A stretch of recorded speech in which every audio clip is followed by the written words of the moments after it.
Konuşma galiba. Sizi de kanınıza benim. Babamı öldürmek istedim. Vallahi görürüm. Farsda seçilmiş kaç kadın? Şartlarda 5 bin dolarlık alırsan.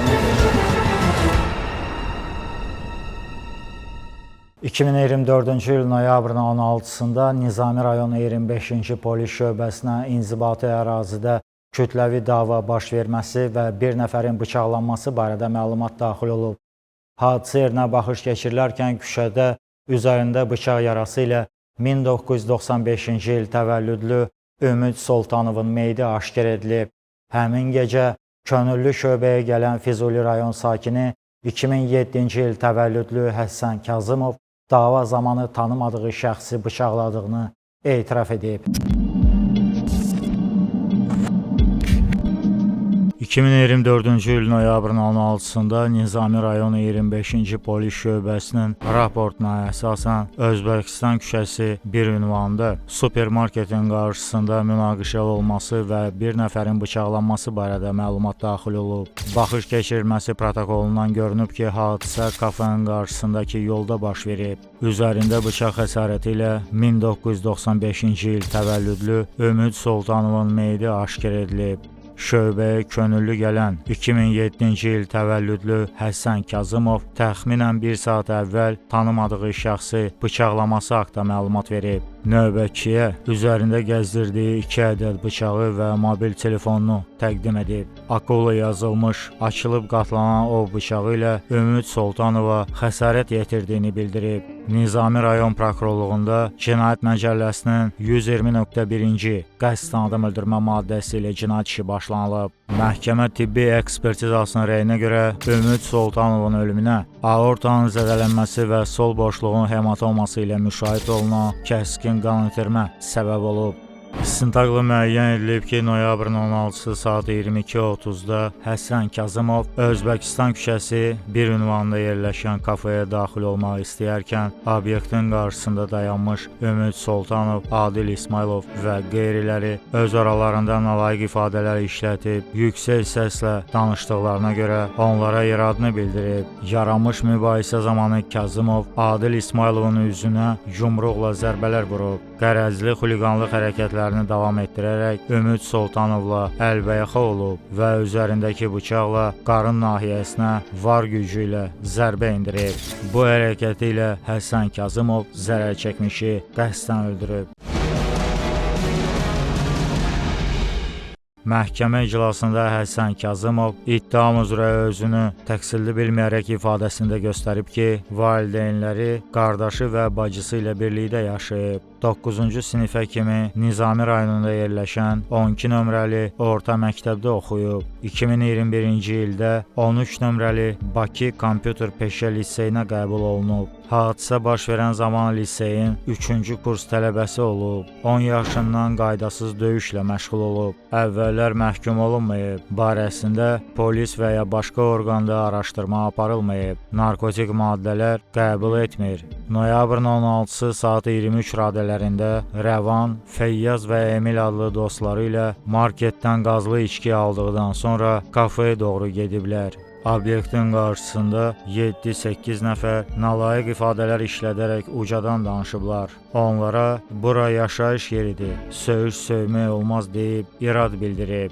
Sonradan tanıdığı Adil İsmailov üzərinə gəlib nə demək istədiyini soruşub və dərhal yumruqla baş nahiyəsinə zərbə vurub. O zərbənin təsirindən yerə yıxılmayıb. Ardınca digər şəxslər də üzərinə gəlib onu döyməyə başlayıblar. O qədər zərbə alıb ki, başını qaldırmağa halı olmayıb. Özünü qorumasa ölə biləcəyini düşünüb. Buna görə gödəkçəsinin sağ cibindən bıçağı çıxararaq Ümid Soltanovun qarın nahiyəsinə bir dəfə zərbə vurub. Onları ayırmağa çalışanlar onun bıçaq çıxardığını gördükdən sonra nisbətən aralanıblar. Dava zamanı dostlarının nə etdiklərini görməyib. Bıçağı cibinə qoyub arxa məhəllə tərəfə qaçıb. Tanışı Rəşid Süleymanovun evinə gedib. Sonra dostları da ora gəlib. Evdə hadisəni ailə üzvlərinə danışıb. Onlarla vidalaşdıqdan sonra könüllü şöbəyə gedib. Onu ilk vuran şəxsin kim olduğunu bilməyib. Sonradan polislərdən öyrənib ki, onu Adil İsmailov vurub. Davanın səbəbkarı məhz həmin şəxs olub. İstintaq dövründə verdiyi ilkin ifadəsini təsdiq etmir. Vurduğu bıçaq zərbəsindən Ümidin ölə biləcəyini düşünməyib. Onlar mənə qəsdən ilişiblər. Söyüş-söyüklər, manlayı ifadələr işlədiblər. Siz nə etmişsiniz? Mən özümü müdafiə edərək onlarla əlbəyatta dava eləmişəm. Onlar 8 nəfər olmaqlarına baxmayaraq, onlar məndən yaşlı böyük olmaqlarına baxmayaraq, acımasız şəkildə mənə zərbələr ediblər. 8 nəfər onlar məni öldürmək istəyirlər. Mən özümü sadəcə müdafiə eləmişəm. Heç bir söyüşdə manlayı ifadələr Şəxsə zərbə endirmişsiniz? Bəli. Özümü müdafiə eləmək üçün onun... Neçə dəfə bıçaq vurmuşsunuz? Bir dəfə. Bir dəfə. Bəli. Hansı nahiyəsindən vurmuşsunuz? Onun belə, mən bilmirdim, heç özümdə deyildim o hadisə vaxtı. Çünki başıma o qədər zərbələr dəymiş ki, huşumu itirmək məqamındaydı. Amma onlar məndən qat-qat yaşda üstün olaraq, gücdə qüvvətli üstün olaraq mənə 8 nəfər təşkil döyürlər. Yəni onlar mənə silmək istəyir, mən onları yox. Zərər çəkmiş şəxsin hüquqi varisi Hikmət Soltanov ifadəsində göstərib ki, oğlu Ümid Soltanov özəl şirkətdə lift mexaniki vəzifəsində işləyib. Digər oğlu Toğrulla birlikdə Yasamal rayonunda xarici dairəvi yol 8 ünvanında yaşayıb. Noyabrın 17-sində səhər ona xəbər veriblər ki, Ümid ötən gecə qətlə yetirilib. Sonradan bilib ki, oğlunu aralarında baş vermiş mübahisə zamanı Həsən Kazımov bıçaqlayaraq öldürüb. Təqsirləndirilən şəxs oğlunu həyatdan məhrum etməklə ailələrinə böyük zərbə vurub. Ümidin ölümündən sonra nənəsi komaya düşüb, arvadı isə şəkər xəstəliyinə tutulub. Zərərçəkin Şadil İsmailov bildirib ki, mərhum Ümid Soltanov onun iş yoldaşı olub. Noyabrın 16-sı saat 18 radələrində o, Namiq Məmmədov, Teyyub Mustafazadə, Ramil Heydərov, Ümid Soltanov və qardaşı Toğrul Soltanovla birlikdə 8-ci kilometr qəsəbəsində fəaliyyət göstərən kafedə yeyib içiblər. Sonra Özbəkistan küçəsində yerləşən hamama yollanıblar.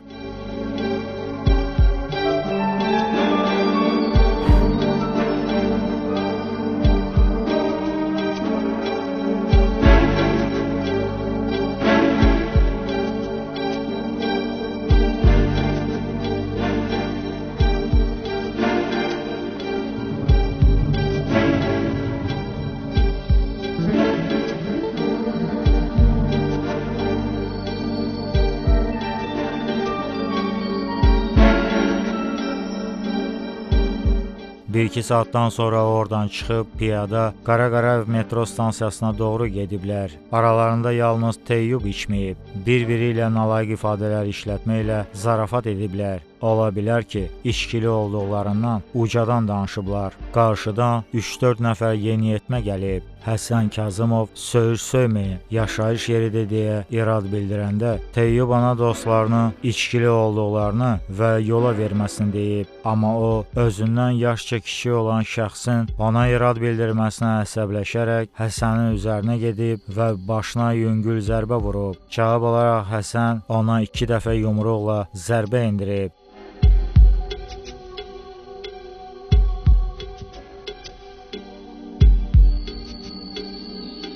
Teyyub araya girərək onları ayırmağa çalışdıqda Toğrulla Ümid yaxınlaşıblar. Toğrul Həsənlə və ya qeyrisi ilə əlbəyaxa olmayıb. Namiqlə birlikdə onu geriyə çəkib aparıblar. Ramil də var gücü ilə Ümidlə Həsəni ayırmaq istəyib. Toğrul qardaşımı vurdular deyə qışqırmağa başlayıb. Dərhal Həsən və yanında olan dostları hadisə yerindən qaçıblar.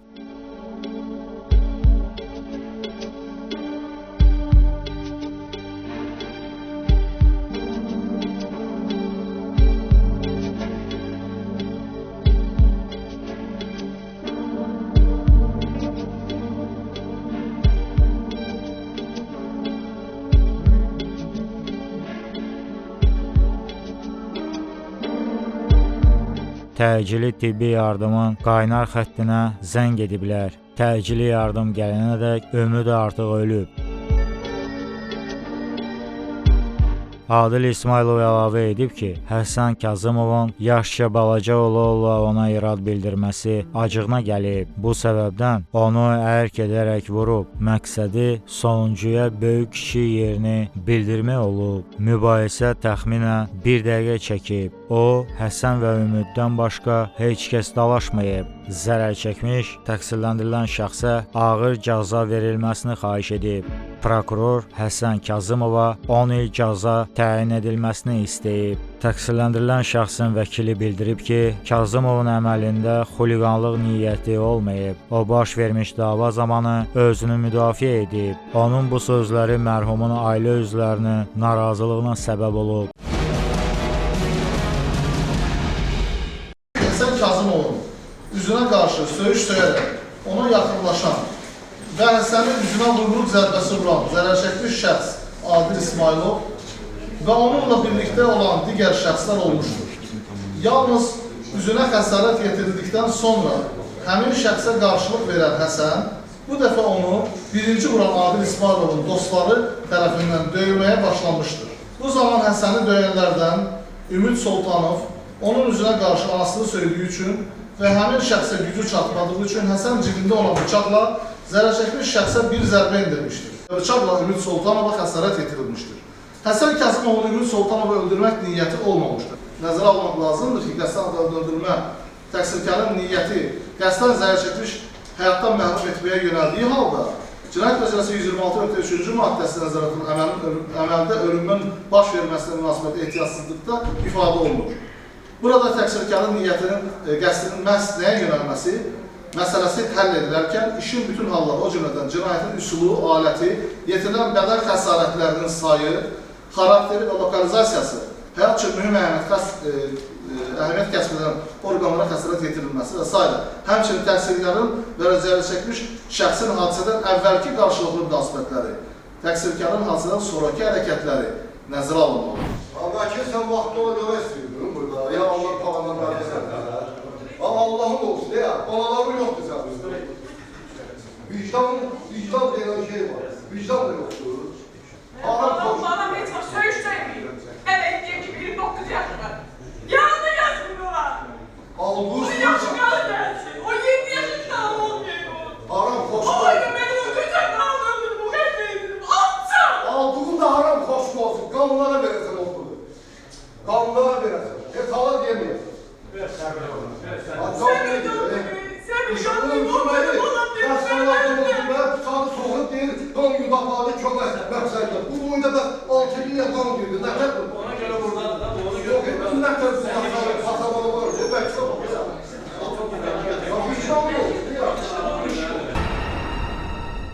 Zərərçəkmiş şəxsin hüquqi varisi məhkəmənin diqqətinə çatdırıb ki, Həsən Kazımovun üzərində 2 bıçaq gəzdirməsi elə ona dəlalət edir ki, o əvvəldən qatil ruhunda böyüyüb, kriminal düşüncəyə köklənib. Ona və ailəsinə dərd yaşatdığına görə məhkəmədən Kazımova qanunla nəzərdə tutulmuş ən ağır həddə cəza verilməsini xahiş edib. Son söz söyləyən Həsən Kazımov bildirib ki, əməlindən peşmandır. İstəməzdi ki, Ümid Soltanov ölsün, nə onun, nə də mərhumun ailəsi gözü yaşlı qalsın. Mən edədiyim əməldə çox peşman oldum. Heç vaxt istəməzdim ki, onun həyatı son var. Belə bir hadisə olmanı istəməzdim. Onun ailəsində də üzüm deyirəm ki, oğlunuzu öldürmə məqsədim olmuyor. Heç biri düz Qarşı tərəfim Möhtərəm mənim. Xahiş edirəm ki, mən... Sen bağışlamıyorum, karşı tarafa hiç ne deme. Yəni, mənim onu öldürmə məqsədim olmuyor. Məhkəmə qərar qəbulətəsi müşahidə. Təqsirləndirilən şəxs Kəsimov Həsən Zaharovun iştirakları ilə 8 iyul 2007-ci il tarixdə təcrübələrlə olmuş. Azərbaycan Respublikası vətəndaşı orta təhsilli subay əvvələ məhkum olmamış, işləməni təcrübələrlə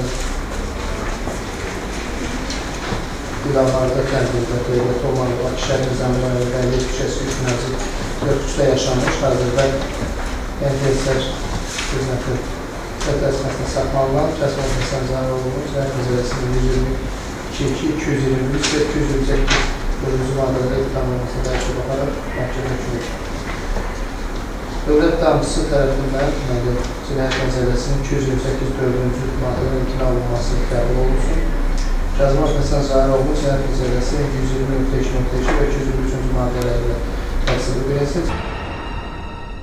Məhkəmə Həsən Kazımovun ifadəsini öz müdafiəsinə söykənən subyektiv mülahizəsi və cinayət məsuliyyətini yüngülləşdirməyə yönəlmiş şəhdi kimi qiymətləndirib. Məhkəmə qənaətə gəlib ki, Kazımovun Cinayət Məcəlləsinin 120.2.2-ci xuliqanlıq niyyəti ilə qəsdən adam öldürmə və 221.3-cü xuliqanlıq silah və ya silah qismində istifadə olunan əşyalarla törədildikdə maddələrində nəzərdə tutulmuş cinayət əməllərinin törətməsi tam sübuta yetirilib. Odur ki, ona həmin maddələrin sanksiyası həddində azadlıqdan məhrum etmə növündə cəza təyin edilməlidir. Yetkinlik yaşına çatanadək cinayət törətmiş şəxs barəsində Cinayət Məcəlləsinin 85-ci maddəsinə əsasən təyin olunan cəza müddəti 10 ildən artıq ola bilməz. 2025-ci il iyulun 28-də Bakı Ağır Cinayətlər Məhkəməsinin hökmü ilə Həsən Kazımov cəzasını ümumi rejimli cəza çəkmə müəssisəsində çəkməklə 10 il müddətinə azadlıqdan məhrum olunub. 2022-ci il avqustun 30-da 27-ci polis bölməsindən Yasamal rayon prokurorluğuna 1997-ci il təvəllüdlü Nuridə Əhədovanın 14 bıçaq yarası ilə özəl tibb mərkəzinə yerləşdirilməsi haqda məlumat daxil olub. İdarə etdiyi avtomobillə hadisə yerindən uzaqlaşan Araz İsazadə yol patrul xidmətinin əməkdaşları tərəfindən saxlanılaraq bölməyə aparılıb. Məlum olub ki, o özəl şirkətdə mühasib işləyir. Öldürmək istədiyi qadın isə arvadıdır.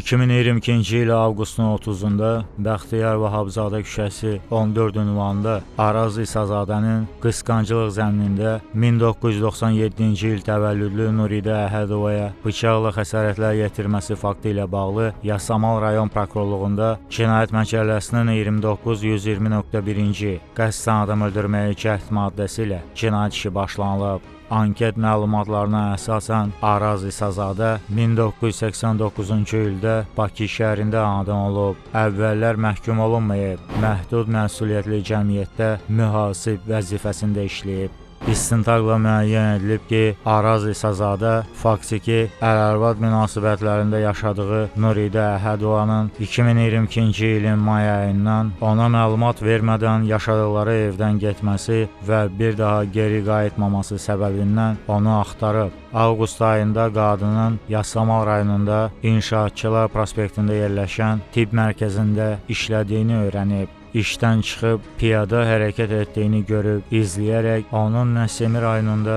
İzzət Həmidov küçəsi 18 ünvanında yaşadığını müəyyən edib. Münasibətlərinə aydınlıq gətirmək məqsədi ilə avqustun 30-u səhər saat 8:30-da idarə etdiyi Hyundai markalı avtomobillə tibb müəssisəsi ilə üzbəüz yerləşən Bəxtiyar Vahabzadə küçəsi 14 ünvanına gəlib, qadının işə gəlməsini gözləyib. Nuridə Əhədova həmin ərazidən keçəndə qarşısını kəsib, ondan evə qayıtmasını tələb edib. Sonuncu razılaşmayıb, etiraz etdikdə iradəsinə zidd olaraq Nuridə Əhədovanı zorla avtomobilin arxa oturacağına mindirərək oradan uzaqlaşmaq istəyib. Onunla mübahisə edən qadın hərəkətdə olan avtomobilin qapısını açıb, özünü asfalt örtüyün üzərinə atdığından qisas niyyəti ilə onu öldürmək qərarına gəlib. Daim maşının sürət qutusunun yanında saxladığı məişət təyinatlı bıçağı götürüb, yerdə yıxılmış vəziyyətdə qalan arvadının üzərinə çıxıb, yalvarışlarına, müqavimət göstərməsinə, habelə səsküyə toplaşan vətəndaşların müdaxiləsinə baxmayaraq, müstəsna dərəcədə rəhimsizliklə üzünə, boynuna, sinəsinə və qollarına ümumilikdə 14 dəfə zərbə indirib. Huşsuz vəziyyətdə olan Nuridə Əhədovanın öldüyünü zənn edərək avtomobilinə əyləşib hadisə yerindən qaçıb. Lakin yaralanan qadın işlədiyi tibb mərkəzinə çatdırılaraq həyatı xilas edildiyindən Araz İsazadə iradəsindən asılı olmayan səbəblərdən cinayət əməlini başa çatdıra bilməyib. İş üzrə dindirilmiş Araz İsazadə bildirib ki, 2012-ci ildə dayısı qızı Türkanə İsazadə ilə evlənib. Nigahdan 2 övladları dünyaya gəlib. 2021-ci ilin iyul ayında boşanıblar. Avqustun 31-də dayısı nəvəsi Nuridə Əhədovanı yaşadığı Biləsuvar rayonundan qaçıraraq Bakı şəhərinə gətirib. Aralarında rəsmi nikah olmayıb, dini kəbin bağlanıb. 2022-ci il mayın 21-də səhər evdən çıxanda Nuridə normal qaydada sağollaşaraq onu işə yola salıb. Gün ərzində dəfələrlə zəng etsə də, onun nömrəsinə zəng çatmayıb. Axşam qaydanda Nuridənin evdə olmadığını, kağız parçasında yazılanları oxuduqda, qadının güya onun tərəfindən döyülməsi, habelə toy etməməsi səbəbindən ayrıldığını yazdığını görüb. Nuridəni axtarsa da tapa bilməyib. Avqustun 26-sında İnşaatçılar prospekti ilə avtomobili idarə edən zaman Nuridənin orada yerləşən tibb mərkəzindən çıxdığını görüb. Qadın metronun Elmlər Akademiyası stansiyasına girdiyi üçün maşını saxlayıb stansiyaya daxil olub. Nuridə 28 may stansiyasında platformadan çıxıb Azadlıq prospekti ilə Nəsimi rayon polis idarəsi istiqamətində gedib. Sonra hündür mərtəbəli yaşayış binasına daxil olub. Ayın 30-da səhər avtomobillə Nuridənin işlədiyi tibb müəssisəsinin qarşısına gəlib. Saat 9 radələrində avtomobilin sol yan güzgüsündən Nuridənin yanında bir nəfərlə metro tərəfdən gəldiyini görüb. Mühərriki işə salaraq maşından düşüb və hər iki əli ilə Nuridənin sağ qolundan tutub avtomobilə əyləşməsini deyib. Oğlandan kim olduğunu soruşduqda o özünü Nuridənin iş yoldaşı Həsən Şabanov kimi təqdim edib. Güc tətbiq edərək qadını avtomobilə mindirib, qapını örtüb, dərhal sükan arxasına əyləşib. Nuridə qışqırıb, biraz hərəkət edən kimi qapını açıb özünü çölə atıb, avtomobili saxlayıb və əlində bıçaqla maşından düşüb. Nuridənin üzərinə çıxaraq bədəninin müxtəlif nahiyələrinə zərbələr vurub. Maşına oturaraq oradan uzaqlaşıb, amma bir qədər sonra yenidən hadisə yerinə qayıdıb. Nuridənin orada qalıb-qalmamasını bilmək istəyib. Nazım Hikmət küçəsində yol patrul xidmətinin əməkdaşları qarşısını kəsərək maşından çıxmasını tələb ediblər. Tabe olaraq avtomobildən düşüb. Onu 27-ci polis bölməsinə aparıblar. Zərər çəkmiş Nuridə Əhədova ifadəsində göstərib ki, qeyri-rəsmi yaşadığı Araz İsazadə narkotik vasitələr qəbul edib. Onu da məcbur edib ki, narkotik maddələr istifadə etsin. Buna etiraz etdikdə onu döyüb. Avqustun 30-da iş yerinə çatanda Araz qarşısına çıxaraq onu hədələyib, qolundan tutub sürüyərək maşına mindirib. Hərəkətdə olan avtomobildən özünü atandan sonra qaçıb, amma irəlidə dayanan avtomobilə deyib və yerə yıxılıb. Araz əlindəki bıçağı nümayiş etdirərək kimsə yaxın gəlsə onu vuracağını bildirib. Xəstəxanaya gec çatdırılsaydı, qan itirmədən ölə bilərdi. Məhkəmənin hazırlıq iclasında zərər çəkmiş bildirib ki, təqsirləndirilən şəxs ibtidai istintaq zamanı özünü yalandan anlaqsız kimi göstərib, amma əslində o hər şeyi yaxşı başa düşür və öz hərəkətlərini idarə etmək iqtidarındadır. Zərərçəkmiş şəxsin nümayəndəsi. Hörmətli sədr, mən belə seçirəm ki, işin məhkəmə baxışına təyin edilməsi hələ tezdir. Çünki bizim vəsatətimiz var, o vəsatətimizi müzakirə olunsun, ondan sonra. Nə ilə əlaqədar bir vəsatətiniz? Vəsatətimiz onunla əlaqədardır ki, cinayət işi obyektiv araşdırılmayıb. Bizim birinci yasama rayon prokuroruna təqdim edildiğimiz faktlar üzrə araşdırma aparılmayıb, sənədlər toplanmayıb və o toplanmamış sənədlər əsasında da ekspertin rəyi obyektiv olunur. Buna görə belə hesab edilir ki, hal-hazırki vəziyyətdə cinayət işinin ekspert təyin edilməsi və işin obyektiv araşdırılması üçün cinayət işinin baxılmasına xitam verilməsi və iqtar araşdırılmaya qaytarılmalıdır. Həsən şəxs. İşin məhkəmə baxışına təyin edilib araşdıraq, yoxsa geri qaytaraq? Araşdır. Araşdıraq. Təqsirləndirilən şəxs zamanında dəfəli söhbət zamanı təyin edildi ki, o qanun müşahidəsi ilə gətirilməsi onun psixi vəziyyətini gərginləşdirir, emosional durumu artır, yəni problemlər ola bilər. Ona görə mümkünsə məhkəmə imkanı varsa, məhkəmə baxışı videokonferans vasitəsilə keçilməsi xahiş edir. Aydın oldu mu müdafiəçimizin vəsatəti? Möhtərəm hakim, vəkillərim nə deyirsə onu nəzərə alın. Mən Yəni vəkil iclasına gəlib getmək Mənim istəyirsiniz? başım çıxır içindən. Video konferansına qoşmaq istəyirsiniz? Bilmirəm, necə məsələ. Bilmirsiniz, vəkillərinizdən razısınız. Digər məsələ ilə bağlı isə deyirəm ki, təsəvvürən şəxs müəyyən qədər belə deyək də hesab edirəm, o şəxsi fikrimi deyirəm, yəni cinayət prosesində iştirak edə bilir. Digər məsələ qalxarsa, nəsə bir şey olsa yenə də məsələ qayıdır. Gətirilməsi, aparılması da konvoyda aparıb gətirir, buradan transferdə bir problem. Zərərçəkmiş şəxs. Hörmətli sədr. Siz götürdüyünüz zərərçəkmiş şəxs ödəyə bilirsiniz? Mühtəram hakim, birinci sualınız mənə aid olmadığı üçün bəllidir, amma ki, bu anlamsız vəziyyəti yanlışdır. Yerindən istifadə qalsın, qarşı olur. O sizə aydındır. Müdafiəçi vəsadət verdi ki, təqsirləndirilən şəxs deyir ki, mən psixi vəziyyətimə təsir edir məhkəmə iclasına gəlib getmək, ona görə video konferansına qoşulmaq istəyir. Mən razı deyiləm, gəlib getməlidir. Gəlib getməli xahiş edir.